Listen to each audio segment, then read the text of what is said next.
जय श्री कृष्णा। तो आज हम लोग जो है चैप्टर 5 में पहुंच गए हैं, पावर्स एंड एक्सपोनेंट्स, जो कि वेद भूषण तृतीय वर्ष का है, वेद भूषण 3rd ईयर का है ये, ठीक है। अच्छा, 4th चैप्टर जो है इससे पहले जो था हमारा वो हम लोग कंप्लीट कर चुके हैं और इस समय हम लोग आ चुके हैं वेद भूषण 3rd ईयर के चैप्टर 5 में, जो कि पावर्स एंड एक्सपोनेंट्स है ना।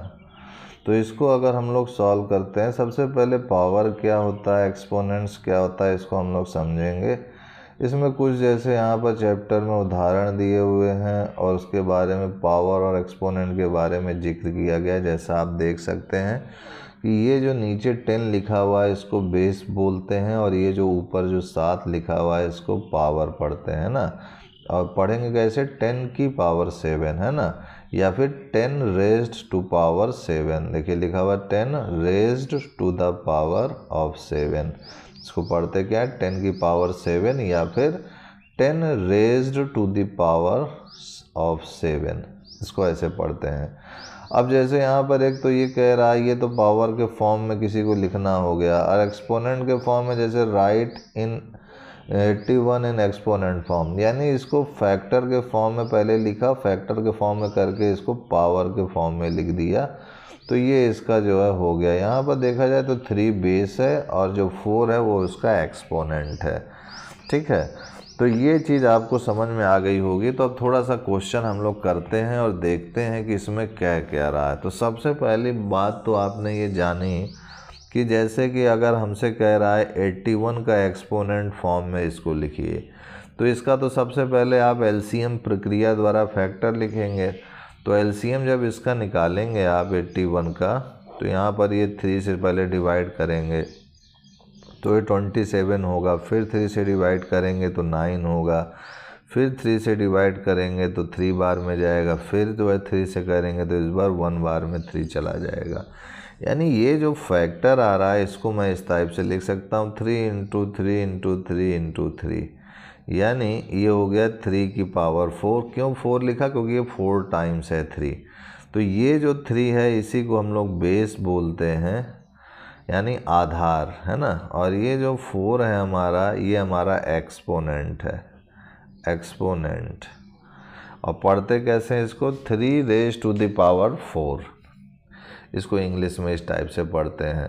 तो अब आप समझ चुके होंगे कि अगर कोई क्वेश्चन आपसे कहता है कि उसको एक्सपोनेंट फॉर्म में लिखिए, तो इसको उसका फैक्टर निकालना है आपको और इस टाइप से आपको इसको लिख देना है, तो ये आपका एक्सपोनेंट फॉर्म में हो जाएगा। जैसे मान लीजिए कुछ क्वेश्चन इस टाइप से हो जाए कि अगर आपको दे दे कहे 2 × 2 × 2 × 2 × 5 × 5 × 5, इसको कह रहा है कि एक्सपोनेंट फॉर्म में लिखिए। तो यहाँ काउंट कीजिए 1 2 3 4, तो यहाँ पर 2 की पावर 4 हो गया। और इसको काउंट कीजिए 1 2 3, तो 5 की पावर 3। तो ये जो लिखा हुआ चीज़ है ये आपका एक्सपोनेंट के फॉर्म में लिखा हुआ है, ठीक है। इसको देख करके आपको कंफ्यूज नहीं होना है। दूसरा चीज़, कभी कभी ये आपसे पूछ लेता है कि 2 की पावर 3 है और 2 की पावर 4 है, इनमें कौन बड़ा है। तो ध्यान रखिएगा, अगर ये बेस, ये जो बेस है, यानी ये जो 2 2 अगर सेम है, तो इसकी जो ये पावर है, ये जो पावर 3 है और ये 4 है, तो जिसकी पावर ज़्यादा होगी वो बड़ा होगा। यानी 2 की पावर 4 जो है बड़ा होगा 2 की पावर 3 से, क्योंकि इनका बेस तो सेम ही है। तो हमें ये ऊपर के पावर देखना है, जिसका पावर बड़ा होगा वो मान भी बड़ा हो जाएगा। लेकिन अगर इसकी जगह पे सपोज़ कीजिए कि 2 की पावर 3 है और यहाँ पर लिख दिया जाए सपोज़ कीजिए 3 की पावर 2 है। अब जो है अगर इसको मैं हटा देता हूँ अभी, ठीक है। अब ये 2 की पावर 3 3 की पावर 2 है, तो फिर आपको यहाँ पर जो है ये नियम नहीं लगेगा, ठीक है, कि ये 3 ज़्यादा है तो यही ज़्यादा हो जाएगा, ऐसा नहीं लगेगा, क्योंकि ये 2 है और ये 3 है, ये दोनों अलग अलग है, ठीक है। तो ये दोनों अलग अलग है, तो इसको अब हमें 3 बार मल्टीप्लाई करना पड़ेगा और इसको 2 बार मल्टीप्लाई करना पड़ेगा। तो ये तो 8 हो गया और ये हमारा 9 हो गया। तो अब देखिए ये दिख तो रहा था पावर में ये बड़ा है, लेकिन ये तो इससे छोटा हो गया, यानी ये जो है 3 की पावर 2 इससे बड़ा है। ये चीज़ ध्यान रखिएगा, इस कॉन्सेप्ट को भूलिएगा मत।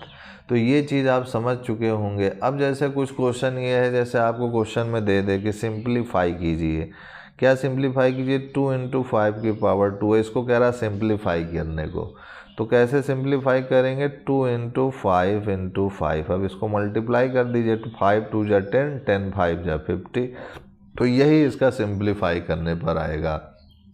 एक क्वेश्चन और देखिए, जैसे कि मान लीजिए यहाँ पर 3 की पावर 3 है मल्टीप्लाई 5 की पावर 2 है, इसको कह रहा सिंप्लीफाई करिए। तो ये 3 की पावर 3 है तो इसको 3 बार गुणा में लिख दीजिए, 5 की पावर 2 है तो इसको जो है 2 टाइम्स गुणा में लिख दीजिए। अब उसके बाद इसको मल्टीप्लाई करेंगे, 3 9 27 इंटू 25। अब इसको मल्टीप्लाई अगर करते हैं आप तो इसको मल्टीप्लाई करेंगे तो कितना आएगा, 5 7 जा 35, 3 कैरी, 5 2 जा 10 और 3 13 हो गया। फिर 2 से करेंगे इसको मल्टीप्लाई, 7 2 जा 14, 2 2 जा 4 1 5। तो ये 5 आ गया, 4 3 7 आ गया, 5 1 6 आ गया। तो ये जो 6 7 5 है यही इसको सिंप्लीफाई करने पर आएगा। तो एक तो सिंप्लीफाई का आप कॉन्सेप्ट समझ गए कि क्या है।